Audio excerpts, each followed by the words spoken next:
男人用刀子切下一大块三文鱼，塞到嘴里大口地朵颐起来。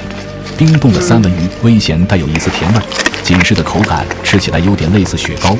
老布一家在追猎海豹的途中，远离了部落的其他成员。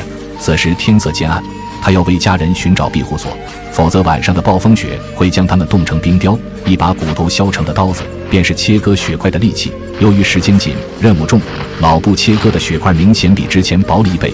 妻子带着儿子在远处捡拾碎石，由于常年的极端天气，石头早已被牢牢焊死。老布用刀子将堆积的血块削平，这样能让血块之间做到严丝合缝。